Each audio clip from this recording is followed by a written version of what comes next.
Doctor Hasnain Javed صاحب ہاں ہمارے ساتھ موجود ہیں، اکانومسٹ ہیں، ان کو پروگرام میں شامل کرتے ہیں۔ ڈاکٹر صاحب بہت شکریہ آپ کے وقت کے لیے۔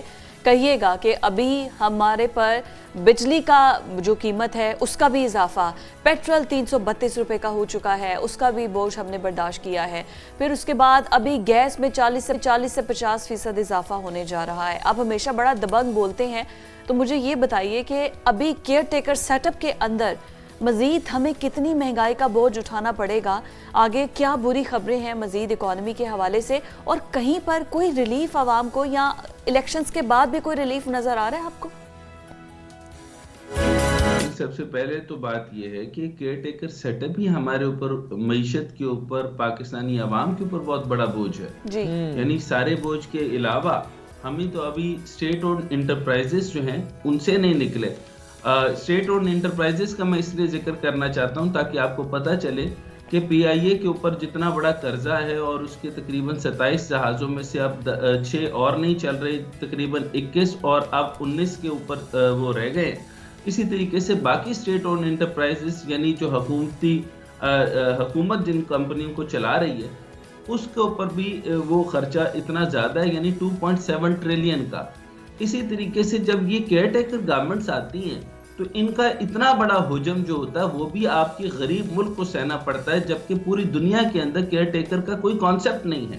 بھارت نے اس کو ٹھکرا دیا، بنگلہ دیش نے اس کو ٹھکرا دیا، کسی بھی مہذب معاشرے کے اندر اب کیئر ٹیکر گورنمنٹس نہیں یوز ہوتی۔ کیئر ٹیکر گورنمنٹ صرف ہمارے پاس یوز ہوتی ہیں کہ 3 مہینے کے لیے بھائی بچا کچا پاکستان کھا لو، آؤ میرے بچوں پاکستان کو کھاؤ۔ تو یہ وہ لوگ ہیں جو کہ ابھی اسی طریقے لگے ہیں۔ آپ خود اندازہ لگائیں کہ نواز شریف صاحب کے جو آدمی تھے جو ہیں وہ کیا نام ہے، فواد حسن فواد، یہ پرنسپل سیکرٹری، فواد حسن فواد تھے پرنسپل سیکرٹری۔ اب ان کو سارا کچھ پتہ ہے، فائلیں ان کی ہیں، کلیئر انہوں نے کرنا ہے۔ نواز شریف کے کیسز سارے کے سارے کلیئر کرنے کے معاملات ویسے تو آل سیٹ ہے، یعنی نواز شریف آئیں گے ان کو ریلیف مل جائے گا کیونکہ انہوں نے سارے معاملات کی سیٹنگ کر لی ہے، ڈیل طے۔ تو جب ڈیل طے ہو گئی تو باقی معاملہ رہا کیا؟ اب عوام کو یہ سوال پوچھنا ہے کہ نواز شریف صاحب سے کے لینے دینے سے ان کی گیس پر، ان کی بجلی کے اوپر، ان کی پیٹرول کے اوپر تو کوئی فرق نہیں پڑنا۔ یعنی آپ یوں اندازہ کیجئے کہ ادھر سے آپ کی ایک چیز کم کرتے ہیں، ادھر آپ کی بجلی بڑھا دیتے ہیں۔ اچھا اگر بجلی کا یونٹ کم کریں گے تو آپ کی گیس بڑھا دیں گے۔ یعنی اس کو کہتے ہیں معاشی وٹا سٹا، سمجھ رہے ہیں؟ ہاں بالکل ٹھیک ہے، بالکل ایسے ہی ہے۔ اچھا یہ معاشی وٹا سٹا اس طریقے سے ہے تو میں آپ کو چند پرائسز بھی بتا دیتا ہوں کہ اوور آل انٹرنیشنل پرائسز کے اندر جو ہے وہ چینج آتا ہے، لیکن 60% جب لیوی آپ کی لگا دی جائے پیٹرول کے اوپر، اور اسی طریقے سے گیس کے جو ریزروز ہیں، اوگرا کس مرض کی دوا ہے، اوگرا نے کوئی کام نہیں کیا، کسی طریقے سے کوئی کام نہیں کیا، اور کوئی آپ نے ایکسپلوریشنز نہیں کی، گیس کے نئے ریزروائرز نہیں آپ نے کھولے، اور آپ نے باقی ممالک کے ساتھ کوئی بات طے نہیں کی۔ گیس کہ جو انریچڈ کنٹریز ہیں، مثلا برنائی دارالسلام کے اندر جو ایمبیسڈرز آپ کے وہاں پر کھابے کھا کر آئے ہیں، تو ان سے پوچھنا تھا کہ وہاں پر جو ہے وہ کمرشل کونسلز کو ڈپلوائے کر کے وہاں پر جو ہے گیس اینڈ آئل۔ اچھا حسنین صاحب اس پر تو سر بات کریں گے، سر مجھے ایک چیز حسنین صاحب سمجھ نہیں آ رہی کہ بجلی کے بلز مہنگے ہوں یا گیس کے بلز میں اضافے کی بات ہو، ہمارے حکمران ملبہ ڈالتے ہیں کہ آئی ایم ایف کے کہنے پر یہ کیا جا رہا ہے، یہ سارا بوجھ سر عوام پر ہی کیوں ڈلتا ہے؟ آپ دیکھیں کابینہ کا وولیم اسی طرح ہے، جو مرات ہیں، جو آسائشیں مل رہی ہیں، جو الاؤنسز مل رہے ہیں وزراء کو، وہ تو جوں کے توں ہیں، بلکہ آئے روز ان کے وولیم میں اضافہ ہو رہا ہے۔ تو وہاں پر آئی ایم ایف نہیں اعتراض کرتا کہ آپ عوام پر، غریب لوگوں پر ہی سارا ملبہ ڈال رہے ہیں، یہ تو بڑا ایزی کام ہے، ٹیکسز لگا کر اپنا ریکوری کریں، اپنی تو چیزیں ان کی اسی طرح چل رہی ہیں۔ آپ کے سوالات بڑے ہی شاندار ہوتے ہیں، میں ابھی ایک ذرا بالکل کنسائز سے جواب دینے کی کوشش کرتا ہوں۔ آپ یہ سمجھیے کہ بالکل آئی ایم ایف نے بڑے کلیئر کٹ لفظوں میں کہا ہے، اور آپ نے ان کی جو سینٹرل آفس کی ایک خاتون تھی انہوں نے جواب دیتے ہوئے کہا کہ آپ سارا بوجھ جو ہے وہ ریورٹ کریں جو ہے اشرافیہ ایلیٹ کلاس پہ، سبسڈیز ایلیٹ کلاس کے اوپر، آپ جو ہے وہ جو اس کیڈر سے اوپر ہے، یعنی فلاں بلین ڈالر سے اوپر کی جو ریزرو سے کما رہے ہیں ان لوگوں کے اوپر اس چیز کو ڈالیں، ان کی ٹیکسیشن بڑھائیے، اس کو 3 سے 6% کر دیجئے، باقی معاملات کے اوپر لگا دیجئے، لیکن غریب کے اوپر سے جو ہے وہ ٹیکسز اور ان کے اوپر سے بوجھ ختم کریں۔ اچھا یہ انسٹرکشن ہوتی ہے آئی ایم ایف کی۔